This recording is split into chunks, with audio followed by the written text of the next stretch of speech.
नारायणं नमस्कृत्यं नरेण चैव नरोत्तमं देवीं सरस्वतीं व्यासं ततो जयमुदीर्यते। वंशी विभूषितकरा नवनीरदाभात् पीताम्बरादरुणबिम्बफलादरुष्टात् पूर्णेन सुन्दरमुखारविन्दनेत्रात् कृष्णात् परं किमपि तद्महं न जानी। कृष्णात् परम किमपि तत् अहम न जानी। हम विष्णु पुराण का श्रवण कर रहे हैं जो पराशर जी महाराज द्वारा रचित है। कल हमने पृथु महाराज की कथा का श्रवण किया, किस प्रकार से पृथु महाराज ने इस पृथ्वी को रहने के लिए सब प्रकार से व्यवस्था की। इसीलिए इस धरातल का नाम पृथ्वी पड़ा, क्योंकि इनको पृथ्वी जी महाराज पृथु की पुत्री माना गया, इसलिए ये पृथ्वी कहलाई। महाराज पृथु ने जो इस पे अनेक प्रकार के पर्वत थे, उन सबको पर्वतों को इकट्ठा करके श्रृंखलाएं बना दी और पृथ्वी को समतल कर दिया ताकि शहर गांव बच सके। और फिर यहाँ पे खेती इत्यादि की व्यवस्था की, जिससे औषधियां पैदा हो सकें, जीवन का निर्वाह हो सके। अब यहाँ से 14वें अध्याय की कथा शुरू होती है। प्राचीन वाही का जन्म और परिचेताओं का भगवत आराधना करना। तो श्री पराशर जी महाराज बोले, हे मैत्रेय, पृथु के अंतर्ध्यान और बादी नामक दो धर्मज्ञ पुत्र हुए। उनमें से अंतर्दान ने उसकी पत्नी शिखंडनी ने हविधरना को उत्पन्न किया। हविधान से अग्निकुलीना, धिष्टाना ने प्राचीन बाही, शुक्र, गय, कृष्ण, ब्रज और अजनी, ये 6 पुत्र उत्पन्न किए। हे महाभाग, हविध्रान से उत्पन्न हुए भगवान प्राचीन वही एक महान प्रजापति थे, जिन्होंने यज्ञ के द्वारा अपनी प्रजा की बहुत वृद्धि की। हे मुने, उनके समय में यज्ञानुष्ठान की अधिकता के कारण प्राचीन ग्रग कुश समस्त पृथ्वी में फैले हुए थे, इसलिए वे महावीर प्राचीन बाही नाम से विख्यात हुए। हे महामते, उन महीपति ने महान तपस्या से अनंतर समुद्र की पुत्री स्वर्णा से विवाह किया। उस समुद्र कन्या स्वर्णा के प्राचीन वाही से 10 पुत्र हुए। वे प्राचेता नामक सभी पुत्र धनुर्विद्या के पारगामी थे। उन्होंने समुद्र के जल में रहकर 10,000 वर्ष तक समान धर्म का आचरण करते हुए घोर तपस्या की। हे मित्रेय जी, हे महामुने, उन महात्मा प्रचेताओं ने जिस लिए समुद्र के जल में तपस्या की थी, सो आप कहिए। श्री पराशर जी कहने लगे, हे मैत्रेय, एक बार प्रजापति के प्रेरणा से प्रचेताओं के महात्मा पिता प्राचीन बाही ने उनसे अति सम्मान पूर्वक संतान उत्पत्ति के लिए इस प्रकार कहा। प्राचीन बाहु बोले, हे पुत्रो, देवादिदेव ब्रह्मा जी ने मुझे आज्ञा दी है कि तुम प्रजा की वृद्धि करो, और मैंने भी उनसे बहुत अच्छा कह दिया है। अतः हे पुत्रगण, तुम मेरी प्रसन्नता के लिए सावधान पूर्वक प्रजा की वृद्धि करो, क्योंकि प्रजापति की आज्ञा तुमको भी सर्वथा माननीय है। श्री पराशर जी बोले, हे मुने, उन राजकुमारों पिता के ये वचन सुनकर उनसे जो आज्ञा, ऐसा कहकर फिर पूछा। प्रचेता बोले, हे तात, जिस कर्म से हम प्रजा वृद्धि में समर्थ हो सकें, उसकी आप हमसे भली प्रकार व्याख्या कीजिए। पिताजी ने कहा, वरदायक भगवान विष्णु की आराधना करने से ही मनुष्य को निस्संदेह इष्ट वस्तु की प्राप्ति होती है, और किसी उपाय से नहीं। इसके सिवा और मैं तुमसे क्या कहूं। इसलिए यदि तुम सफलता चाहते हो तो प्रजा वृद्धि के लिए सर्वभूतों के स्वामी श्री हरि गोविंद की उपासना करो। धर्म, अर्थ, काम या मोक्ष की इच्छा वालों को सदा अनादि पुरुषोत्तम भगवान विष्णु की आराधना करनी चाहिए। कल्प के आरंभ में जिनकी उपासना करके प्रजापति ने संसार की रचना की है, तुम अच्युत की आराधना करो, इससे तुम्हारी संतान की वृद्धि होगी। श्री पराशर जी बोले, पिता की ऐसी आज्ञा होने पर प्रचेता नामक 10 पुत्रों ने समुद्र के जल में डूबे रहकर सावधानता पूर्वक तप करना आरंभ किया। हे मुनिष्ठे, सर्वलोकाश्य जगतपति श्री नारायण में चित लगाए हुए उन्होंने 10,000 वर्ष तक वहीं स्थित रहकर देवादिदेव श्री हरि की एकाग्र चित्त स्तुति की, जो अपनी स्तुति की जाने पर स्तुति करने वालों की सभी कामनाएं सफल कर देते हैं। श्री मैत्रेय जी बोले, हे मुनि श्रेष्ठ, समुद्र के जल में स्थित रहकर प्रचेताओं ने भगवान विष्णु की जो अति पवित्र स्तुति कही थी, वह कृपा मुझसे कहिए। श्री पराशर जी बोले, हे मैत्रेय, पूर्व काल में समुद्र में स्थित रहकर प्रचेताओं ने तन्मय भाव से श्री गोविंद की जो स्तुति की, वह सुनो। प्रचेताओं ने कहा, जिनमें संपूर्ण वाक्यों की नित्य प्रतिष्ठा है तथा जो जगत की उत्पत्ति और प्रलय के कारण है, उन निखिल जगन नायक परम प्रभु को हम नमस्कार करते हैं, जो आद ज्योतिष स्वरूप अनुपम अणु अनंत अपार और समस्त चराचर के कारण है, तथा जिन रूपहीन परमेश्वर के दिन रात्रि और संध्या ही प्रथम रूप है, उन काल स्वरूप भगवान को नमस्कार है। समस्त प्राणियों के जीवन रूप जिनकी अमृत में स्वरूप को देव और पितृगण नित्य प्रति भोगते हैं, उन सौम्य रूप प्रभु को नमस्कार है, जो तीक्ष्ण स्वरूप अपने तेज से आकाश मंडल को प्रकाशित करते हुए अंधकार को भक्षण कर जाते हैं, तथा जो धाम शीत और जल के उद्गम स्थान है, उन सूर्य स्वरूप को नमस्कार है, जो कठिनता युक्त होकर इस संपूर्ण संसार को धारण करते हैं और शब्द आदि पांचों विषयों के आधार तथा व्यापक हैं, उन भूमि रूप भगवान को नमस्कार है, जो संसार का योनि रूप है और समस्त देहधारियों का बीज है। भगवान हरि के उस जल स्वरूप को हम नमस्कार करते हैं, जो समस्त देवताओं का हव्य भुक और पितृगण का कव्य भुकमुख है। उस अग्नि रूप विष्णु भगवान को नमस्कार है, जो प्राण अपान आदि पांच प्रकार से देह में स्थित होकर दिन रात चेष्टा करता रहता है, तथा जिसकी योनि आकाश है। उस वायु रूप भगवान को नमस्कार है, जो समस्त भूतों को अवकाश देता है। उस अनंत मूर्ति और परम शुद्ध आकाश स्वरूप प्रभु को नमस्कार है।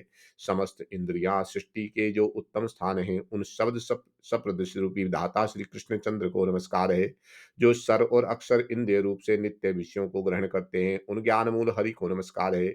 इंद्रियों के द्वारा ग्रहण किए हुए विष्णु विषयों को जो आत्मा के सम्मुख उपस्थित करता है, उस अंतःकरण रूप विश्वात्मा को नमस्कार है।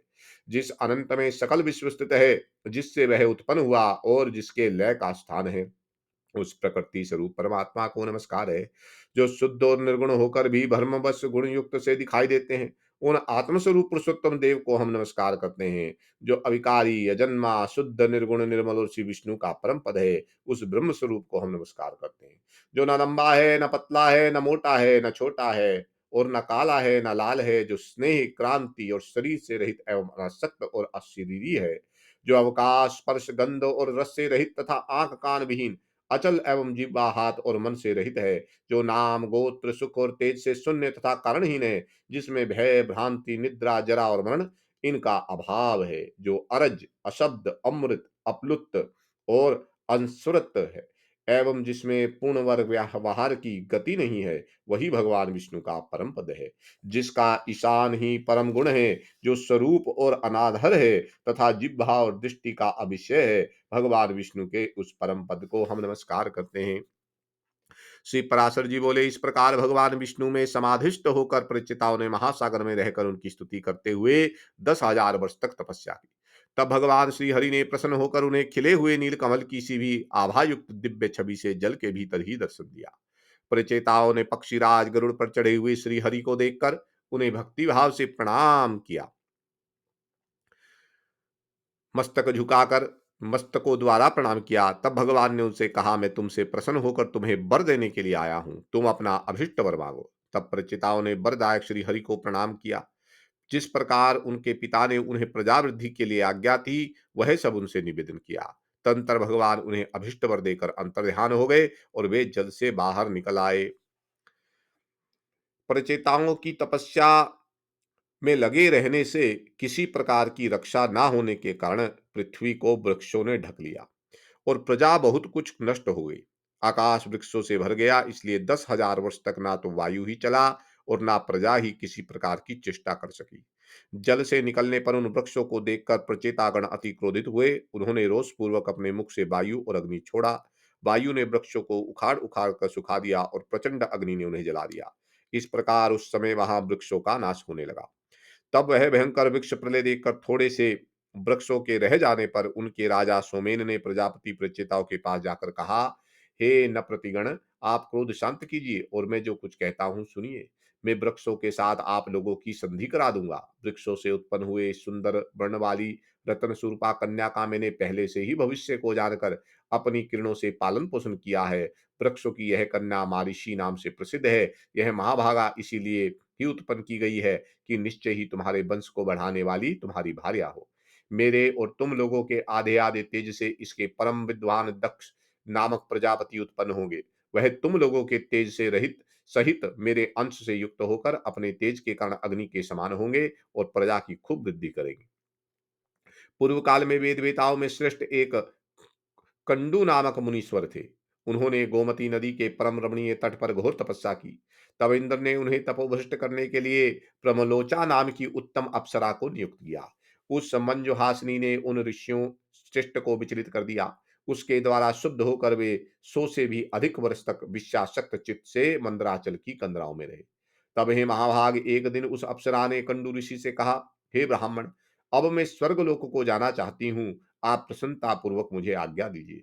उसके ऐसा कहने पर उसमें आसक्ति चित्त हुए मुनि ने कहा, भद्रे, अभी कुछ दिन और रहो।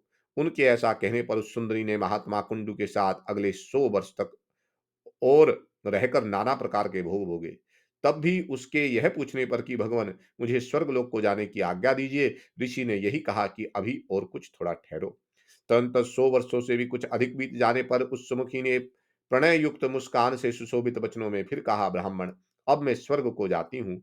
यह सुनकर मुनि ने उस विशालाक्षी को आलिंगन कर कहा, अई सुभे, अब तो तू बहुत दिनों के लिए चली जाएगी, इसलिए क्षण भर तो और ठहर। तब वह सुसोड़ी सुंदर कमर वाली उस ऋषि के साथ क्रीड़ा करती हुई 200 वर्ष से कुछ कम और रही। हे महाभाग, इस प्रकार जब जब वह सुंदरी देवलोक को जाने के लिए कहती, तब तक कुंडू ऋषि उससे यही कहते कि अभी ठहर जा। मुनि के इस प्रकार कहने पर प्रणय भंग की पीड़ा को जानने वाली उस दक्षिणा ने अपने दक्षिणवश तथा मुनि के शाप से भयभीत होकर उन्हें ना छोड़ा, तथा उन महर्षि महोदय का भी कामासक्ति से चित्त उसके साथ अहनिशा रमण करते करते उसमें नित्य नूतन प्रेम बढ़ता गया। एक दिन वे मुनिवर बड़ी शीघ्रता से अपनी कुटी से निकले। उनके निकलते समय वह सुंदरी बोली, आप कहाँ जाते हैं?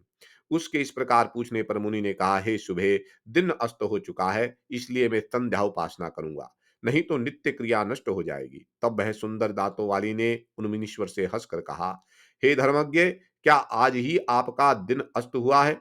हे विप्र, अनेकों वर्षों के पश्चात आज आपका दिन अस्त हुआ है, इससे कहिए किसको आश्चर्य ना हो गए। मुनि बोले, भद्रे, नदी के उसकी सुंदर तट पर तुम आज सवेरे ही तो आई हो। मुझे भली प्रकार स्मरण है, मैंने आज ही तुमको अपने आश्रम में प्रवेश करते देखा था। अब दिन के समाप्त होने पर यह संध्या काल हुआ है, फिर सच तो कहो, ऐसा उपहास क्यों करती हो? प्रमलोचा बोली, ब्राह्मण, आपका यह कथन कि तुम सवेरे ही आई हो ठीक ही है, इसमें झूठ नहीं, परंतु उस समय को तो आज सैकड़ों वर्ष बीत चुके हैं। सोम ने कहा, तब तुम तब उन विप्र ने उन विशालाक्षी से कुछ घबरा कर कहा, अरे भीर, ठीक ठीक बता, तेरे साथ रमण करते मुझे कितना समय बीत गया? प्रलोचना ने कहा, अब तक 907 वर्ष 6 महीने तथा 3 दिन और भी बीत चुके। ऋषि बोले, अई भीर, यह तू ठीक कहती है या हे शुभे मेरी हंसी करती है?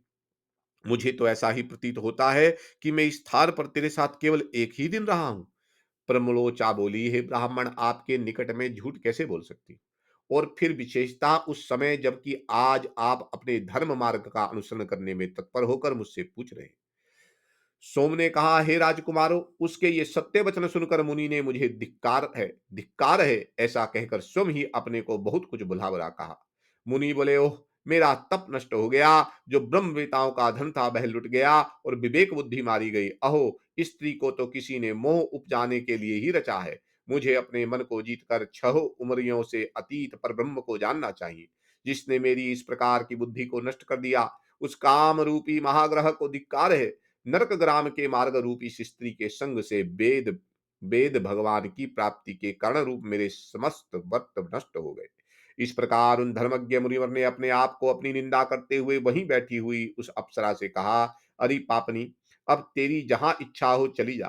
तूने अपने भाव भंगी से मुझे मोहित करके इंद्र का जो था कार्य था वह पूरा कर लिया। मैं अपने क्रोध से प्रवज्जित हुई अग्नि द्वारा तुझे भस्म नहीं करता हूँ, क्योंकि सज्जनों की मित्रता सात पग साथ रहने से ही हो जाती है, और मैं तो तेरे साथ निवास कर चुका हूं। अथवा इसमें तेरा दोष भी क्या है जो मैं तुझ पर क्रोध करूं? दोष तो सारा मेरा ही है, क्योंकि मैं बड़ा ही अजितेंद्रिय हूं। तू महामोही की पिटारी है और अत्यंत निंदनीय है। हाय, तूने इंद्र के स्वार्थ के लिए मेरी तपस्या नष्ट कर दी, तुझे धिक्कार है। सोम ने कहा, वे ब्रह्म ऋषि उस सुंदरी से जब तक ऐसा कहते रहे, तब तक वह पसीने में सारोबार होकर अत्यंत कांपती रही। इस प्रकार जिसका समस्त पसीने में डूबा हुआ था और जब बहस से थर-थर काँप रही थी, उसने प्रमोशन मुनिश्रेष्ठ कुंडू ने क्रोधपूर्वक कहा, अरे तू चली जा, चली जा। तब बारंबार फटकारे जाने पर वह उस आश्रम से निकली और आकाश मार्ग से जाते हुए उसने अपना पसीना वृक्ष के पत्तों से पूछा। वह बाला वृक्षों के नवीन लाल लाल पत्तों से अपने पसीने से तर शरीर को पूछती हुई एक वृक्ष से दूसरे वृक्ष पे चलती गई। उस समय ऋषि ने उसके शरीर में जो गर्भ स्थापित किया था, वह भी रोमांच से निकले हुए पसीने के रूप में उसके शरीर से बाहर निकल आया। उस गर्भ को वृक्षों ने ग्रहण कर लिया, उसे वायु ने एकत्रित कर लिया और मैं अपनी किरणों से उसे पोषित करता रहा। इससे वह धीरे धीरे बढ़ गया। वृक्ष ग्रह से उत्पन्न हुए वह मरीषि नाम की सुमुखी कन्या तुम्हें वृक्ष गण समर्पण करेंगे। अतः अब यह क्रोध शांत करो। इस प्रकार वृक्षों से उत्पन्न हुई वह कन्या प्रमोचना की पुत्री है तथा कुंड मुनि की, मेरी और वायु की भी संतान है। श्री पराशर जी बोले, हे मैत्रिय, तब यह सोचकर कि प्रचेतागण योग भ्रष्ट की कन्या होने से महर्षि को आग्रह ना समझे, सोमदेव ने कहा, साधु श्रेष्ठ भगवान, कुंड भी तप के क्षीण हो जाने से पुरुषोत्तम क्षेत्र नामक भगवान विष्णु के निवास भूमि को गए। और हे राजपुत्रों, वहां वे महायोगी एकनिष्ठ होकर एकाग्र चित्ते ब्रह्म पार मंत्र का जप करते हुए उधर बाहु रहकर श्री विष्णु भगवान की आराधना करने लगे। प्रचेतागण बोले, हम कुंड मुनि का ब्रह्म पार नामक परम स्तोत्र सुनना चाहते हैं, जिसका जप करते हुए उन्होंने श्री केशव की आराधना की। तो आइए उस स्तोत्र को सुनते हैं।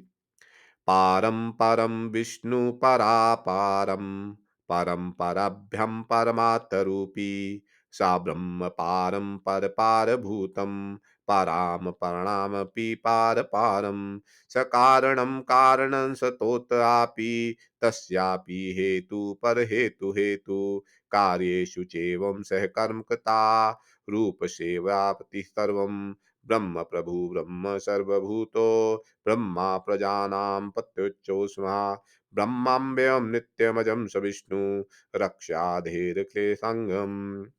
सोम ने कहा, राजकुमारों, वह मंत्र इस प्रकार है। श्री विष्णु भगवान संसार मार्ग की अंतिम अवधि है, उनका पार पाना कठिन है। वे पर से भी पर अर्थात अनंत है, अतः सत्य स्वरूप है। तपोनिष्ठ महात्माओं को ही वे प्राप्त हो सकते हैं, क्योंकि वे पर से भी परे हैं। तथा पर अर्थात इंद्रियों के अगोचर परमात्मा हैं और भक्तों के पालम एवं उनके अभिष्ट को पूर्ण करने वाले हैं। वे कारण पंचभूत के कारण पंचात्मा के हेतु तामस अहंकार, और उसके भी हेतु महातत्व के हेतु प्रधान के भी परम हेतु हैं। और इस प्रकार समस्त कर्म और कर्ता आदि के सहित कार्य रूप से स्थित सकल प्रपंच का पालन करते हैं। ब्रह्मा ही प्रभु है और ब्रह्म ही सर्व जीव रूप है और ब्रह्म ही सकल प्रजा का पति तथा अविनाशी है। वह ब्रह्म अव्यय नित्य अजन्मा है तथा वही क्षय आदि समस्त विकारों से शून्य विष्णु है। क्योंकि वह अक्षर अज और नित्य ब्रह्म ही पुरुषोत्तम भगवान विष्णु है, इसलिए उनका नित्य अनुरुक्त भक्त होने के कारण मेरा राग आदि दोष शांत हो गया है। इस ब्रह्मपार नामक परम स्तोत्र का जप करते हुए श्री केशव की आराधना करने से उन मुनीश्वर ने परम सिद्धि प्राप्त की। जो पुरुष इस सत्य को नित्य प्रति पढ़ता या सुनता है, वह काम आदि सकल दोषों से मुक्त होकर अपना मनोवांछित फल प्राप्त करता है। अब मैं तुम्हें यह बताता हूं कि यह महर्षि पूर्व जन्म में कौन थे। यह बता देने से तुम्हारे कार्य का गौरव सफल होगा। यह साध्वी अपने पूर्व जन्म में एक महारानी थी। पुत्रहीन अवस्था में ही पति के मर जाने पर इस महाभाग ने अपने भक्ति भाव से विष्णु भगवान को संतुष्ट किया। इसकी आराधना से प्रसन्न हो विष्णु भगवान ने प्रकट होकर कहा, हे शुभे, वर मांगो। तब इसने अपनी मनोभिलाषा इस प्रकार कह सुनाई। भगवान, बाल विधवा होने के कारण मेरा जन्म व्यर्थ ही हुआ। हे जगत पते, मैं ऐसी अभागनी हूँ कि फलहीन ही उत्पन्न हुई। अतः आपकी कृपा से जन्म जन्म में मेरे बड़े प्रशंसनीय पति हों और प्रजापति के समान पुत्र हों। और हे अधोषजन, आपके प्रसाद से भी कुलशील अवस्था, सत्य, दक्षिणा, शीघ्रकारिता, अवसंवदिता, सत्वा, वृद्ध सेवा और कृतज्ञता आदि गुणों से तथा सुंदर रूप संपत्ति से संपन्न और सबको प्रिय लगने वाली अयोनिजा ही उत्पन्न हो।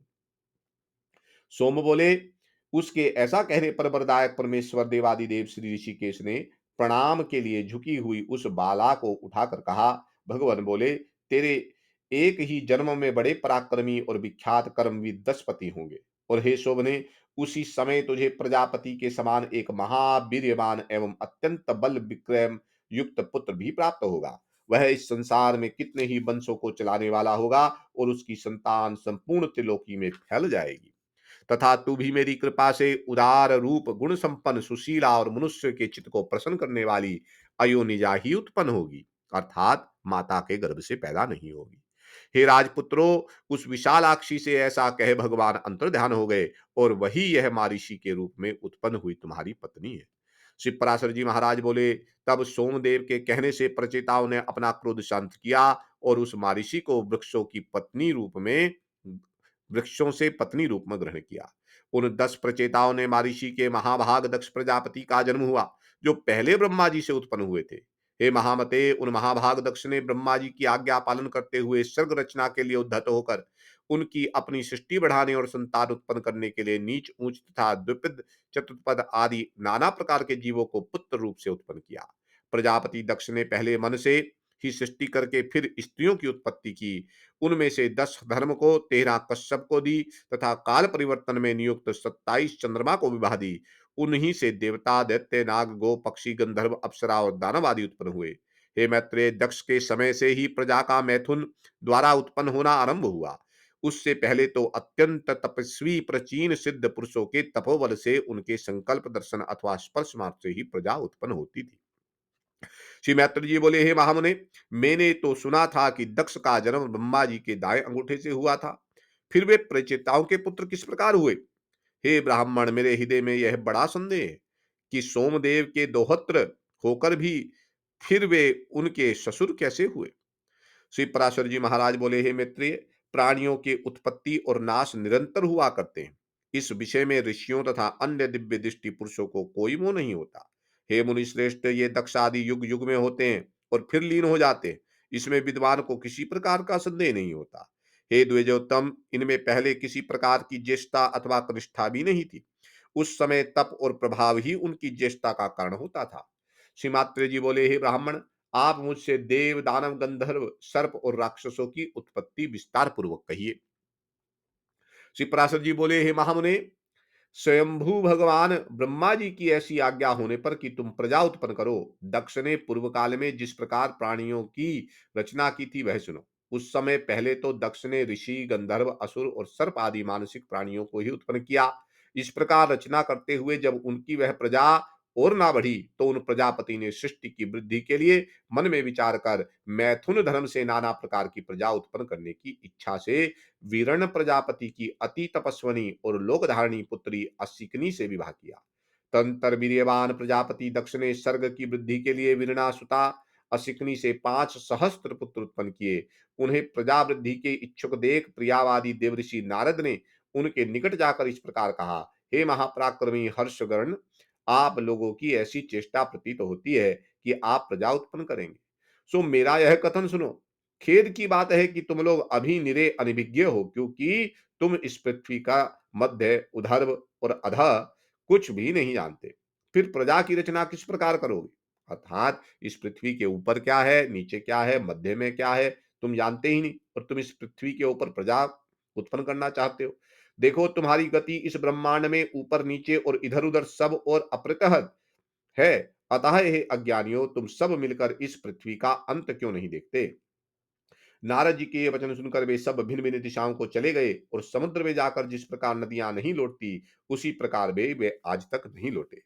हर्ष हर्षवों के इस प्रकार चले जाने पर प्रचेताओं के पुत्र दक्ष ने वैरुणी से 1 सहस्त्र पुत्र उत्पन्न किए। वे शबल शवगण भी प्रजा बढ़ाने के इच्छुक हुए, किंतु हे ब्राह्मण, उनसे नारद जी ही फिर पूर्वोक्त बातें कह दी। तब वे सब आपस में ही एक दूसरे से कहने लगे, महामुनि, नारद जी ठीक कहते हैं। हमको भी इसमें संदेह नहीं, अपने भाइयों के मार्ग का ही अवलंबन करना चाहिए। हम भी पृथ्वी का परिमाण जानकर ही सृष्टि करेंगे। इस प्रकार वे भी उसी मार्ग से समस्त दिशाओं को चले गए और समुद्र गत नदियों के समान आज तक नहीं लौटे।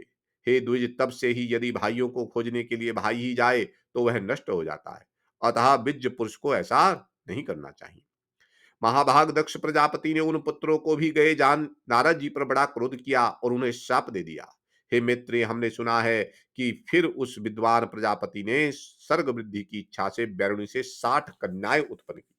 उनमें से उन्होंने 10 धर्म को, 13 कश्यप को, 27 सोम को और 4 अरिष्ट नेमि को दी, तथा जो 2 बहुपुत्र, 2 अंगिरा और 2 कुशासव को विवाह। अब उनके नाम सुनो।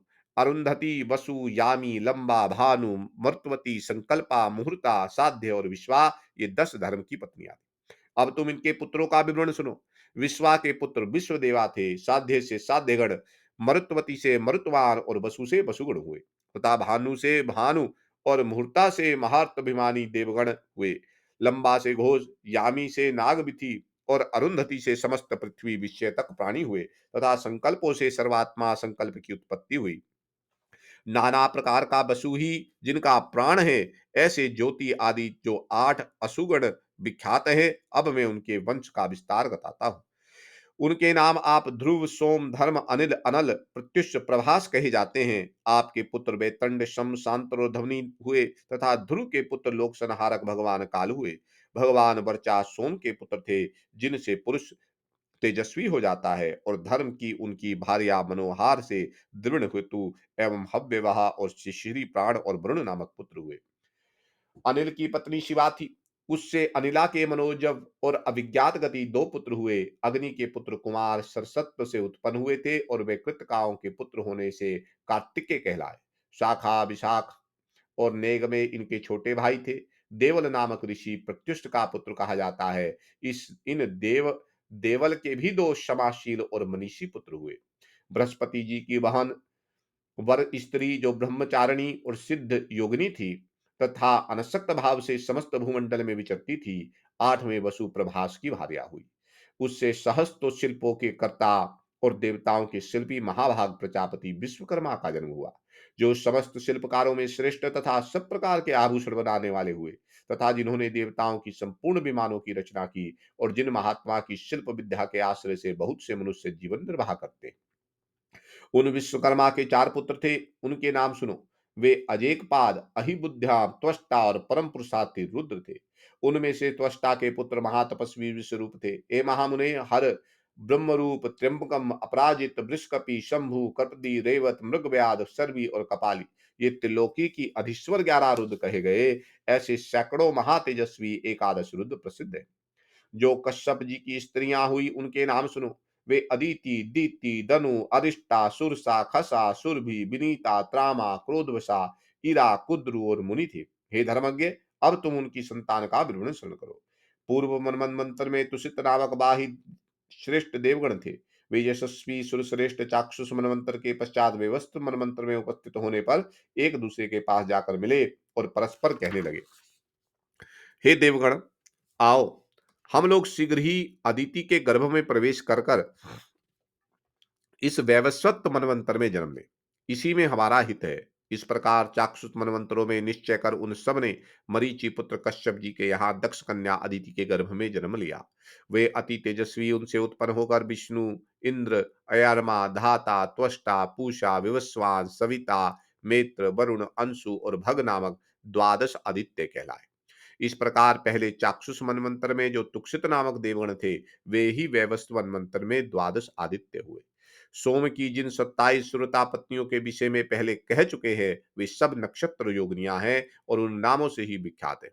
उन अति तेजस्वी ने अनेक प्रतिभाशाली पुत्र उत्पन्न किए। अरिष्ट नेमि की पत्नियों के 16 पुत्र हुए। बुद्धिमान बहुपुत्र की भार्या 4 प्रकार की विद्युत कही जाती है। ब्रह्म ऋषियों ने सतकृता ऋचाओं के अभिमानी देवश्रेष्ठ प्रत्यंगरा से उत्पन्न हुए, तथा शास्त्रों के अभिमानी देवप्रहण नामक देवगण देवऋषि कुशासव की संतान कहे जाते।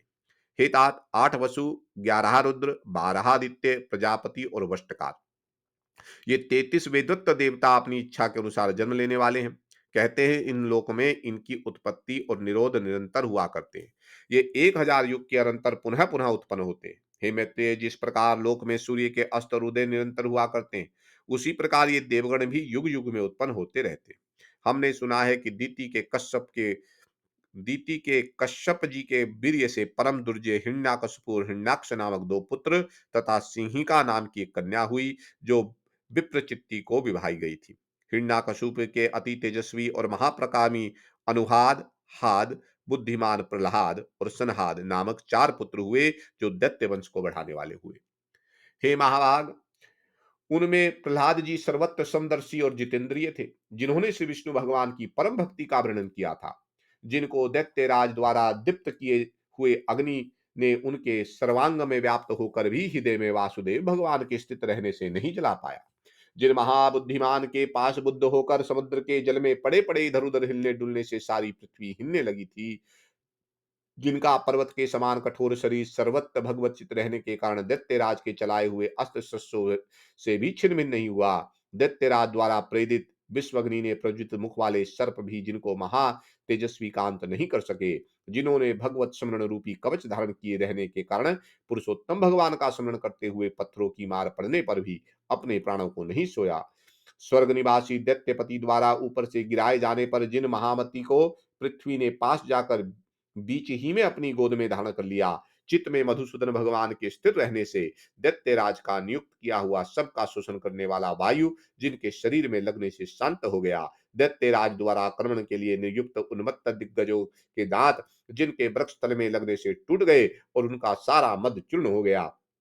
पूर्व काल में दैत्यराज के पुरोहित की उत्पन्न की हुई कृत्या भी जिन गोविंद सच्चित्त भक्तराज के अंत का कारण नहीं हो सकी, जिनके ऊपर प्रयुक्त की हुई अति मायावी संबरासुर की हजारों माराएं श्री कृष्णचंद्र के चक्र से व्यर्थ हो गई, जिन मतिमान और निर्मत्सर से दैत्यराज की रसोइयों के लाए हुए हलाहल विष को निर्विकार कर भाव से पचा लिया, जो इस संसार में समस्त प्राणियों के प्रति समान चित और अपने समान में ही दूसरे के लिए भी परम प्रेम युक्त थे, और जो परम धर्मात्मा महापुरुष सत्य एवं सूर्य आदि गुणों की खान तथा समस्त साधु पुरुषों के लिए उपमान स्वरूप हुए। श्री मैत्रेय जी बोले, आपने महात्मा मनुपुत्रों के वंश का वर्णन किया और यह भी बताया कि इस जगत के सनातन कारण भगवान विष्णु हैं। किंतु भगवान, आपने जो कहा कि दैत्य श्रेष्ठ प्रहलाद जी को ना तो अग्नि ने ही भस्म किया और ना उन्होंने अस्त्र शस्त्र से आघात किए जाने पर ही अपने प्राणों को छोड़ा, तथा पास वृद्ध होकर समुद्र के जल में पड़े रहने पर उनके हिलते डुलते हुए अंगों से आहत होकर पृथ्वी डगमाने लगी और शरीर पर पत्थरों की बौछार पड़ने पर भी वे ना मरे। इस प्रकार जिन महाबुद्धिमान को आपने बहुत ही महत्व वर्णन किया, हे मुने, जिन अति तेजस्वी महात्मा के ऐसे चरित्र हैं, मैं उन परम विष्णु भक्त का अतुलित प्रभाव सुनना चाहता हूँ। हे मुनिवर, वे तो बड़े ही धर्मपरायण थे, फिर दैत्यों ने उन्हें क्यों अस्त्र शस्त्रों से पीड़ित किया और क्यों समुद्र के जल में डाला? उन्होंने किस लिए उन्हें पर्वतों से दबाया, किस कारण सर्पों से डसाया, क्यों पर्वत शिखर से गिराया, क्यों अग्नि में डलवाया, उन महादैत्य ने उन्हें दिग्गजों के दांतों से क्यों रुंधवाया, क्यों सर्व शोषक वायु को उनके लिए नियुक्त किया? हे मुनि, उन पर दैत्य गुरुओं ने किस लिए कृत्य का प्रयोग किया और सम्रासुर ने क्यों अपनी सहस्त्र मायाओं का वार किया?